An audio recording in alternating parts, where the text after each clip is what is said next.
Hello friends, मैं CA मथुरेट आप सबका स्वागत करता हूं आपके अपने चैनल टैक्स गपशप में।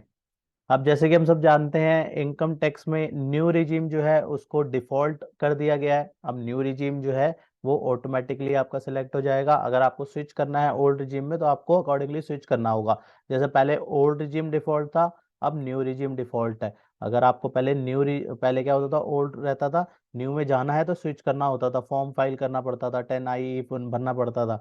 लेकिन अब जो है न्यू रिजीम बाय डिफॉल्ट रहेगा। अगर आपको स्विच करना है ओल्ड रिजीम में तो स्विच करना पड़ेगा उसके लिए, अदरवाइज न्यू रिजीम। अब न्यू रिजीम आने पे क्या क्या बदलाव है, कौन कौन सी एग्जम्पशंस हैं, वो सारी देखनी पड़ेंगी कि एग्जम्पशन हमें अब कौन कौन सी नहीं मिलेगी जो कि ओल्ड रिजीम में मिलती थी, और क्या क्या परिवर्तन रहेंगे। राइट, तो इसको हम एक चार्ट फॉर्म से इसको क्लैरिफाई करते हैं कि कहाँ कहाँ पे जो है ये बदलाव जो है देखने को मिलेगा।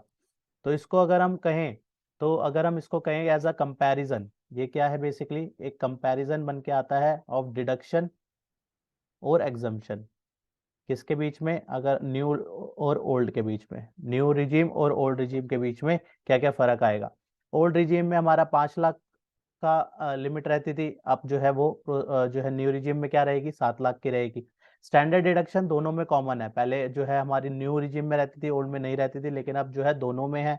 तो हमारी 50,000 की स्टैंडर्ड डिडक्शन दोनों में। तो इफेक्टिव टैक्स फ्री सैलरी कितनी हो गई हमारी, इफेक्टिव सैलरी टैक्स फ्री हो गई 5.5, पुरानी थी पुराने उसके हिसाब से, ओल्ड रिजीम के हिसाब से। और अगर हम इसको कहें तो 7.5 की, अब 7.5 हो गई ना, 50,000 की यहाँ पे भी मिलेगी। तो रिबेट की बात करें तो 1250 की यहाँ पे, और 25,000 रुपए की हमारी यहाँ पे जो है रिबेट रहेगी। ठीक है ना। तो इस तरीके से, और अगर मेन जो बात है एग्जम्पशंस की, तो एग्जम्पशन अगर हम बात करें तो एचआरए हमारे को पहले मिलता था, यहाँ पे एचआरए न्यू में नहीं मिलेगा। एलटीए जो है ओल्ड में मिलता था, न्यू में नहीं मिलेगा। फूड अलाउंस ओल्ड में मिलता था, न्यू में नहीं मिलेगा। कौन कौन से कॉमन है, अगर कॉमन की बात करें तो वॉलेंट्री रिटायरमेंट 10C का जो वॉलेंट्री है वो दोनों में है। राइट, दोनों में मिलेगा। ग्रेचुइटी की जो एग्जम्पशन है सेक्शन 1010 की, वो भी दोनों में मिलेगी। लीव एनकैशमेंट जो है 1010 AA में, वो भी दोनों में मिलेगा। ट्रांसपोर्ट अलाउंस जो है स्पेशल एड पर्सन में, वो भी दोनों केसेस में मिलेगा। और बात करें अदर डिडक्शंस की, अदर डिडक्शंस कौन कौन सी है, प्रोफेशनल टैक्स की डिडक्शन ओल्ड में थी, न्यू में नहीं है। इंटरेस्ट ऑन होम लोन पुराने में था, अब नहीं मिलेगा। इंटरेस्ट ऑन होम लोन, और ये सेल्फ एक्यूपाइड वाला बात करें, और अगर हम लेट आउट वाला बात करें तो वो दोनों के केसेस में रहेगा। इस तरीके से चैप्टर 6A की डिडक्शन में हमें पता है कि काफ़ी सारी जो डिडक्शन 6A की हैं वो हमारे को न्यू के केस में नहीं मिलती। जैसे कि अगर हम 80C की बात करें, ओल्ड में हमें 1.5 लाख की मिल जाती थी मैक्सिमम, यहाँ पे न्यू में नहीं मिलेगी। 80CCD1B वो जो है हमारी न्यू पेंशन स्कीम वाली, वो भी जो है अब हमें न्यू में नहीं मिलेगी।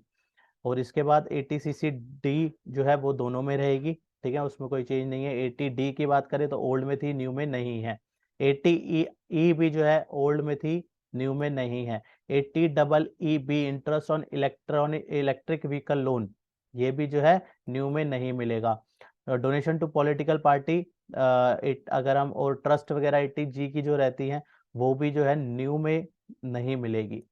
राइट, 80TTA TTA और TTB की अगर बात करें तो न्यू में जो है वो भी नहीं मिलेगी। 80U की भी डिडक्शन भी न्यू में नहीं मिलेगी। बहुत सारी जो है डिडक्शंस अगर हम देखें तो हमारे को न्यू में नहीं मिलती। यहाँ पे 80CCD की अगर इसको छोड़ दें तो बाकी हमारे को देखने को मिलता है कि डिडक्शंस काफ़ी सारी जो है हमें फॉरगो करनी पड़ेगी न्यू टैक्स रिजीम के अंदर। ठीक है, तो हम जब भी कंप्यूट कर रहे हैं तो इन सब डिडक्शंस को भी कैलकुलेट करके चलें, तो अकॉर्डिंगली जो है हम अपनी नेट टैक्सेबल इनकम जो है देख पाएंगे कि हमारे को ओल्ड रिजीम सूट कर रहा है या न्यू रिजीम सूट कर रहा है। ये एक मेजर डिसीजन है, क्योंकि क्या है कि वो एम्प्लॉयर को अपना जो है एम्प्लॉय का टीडीएस काटना है।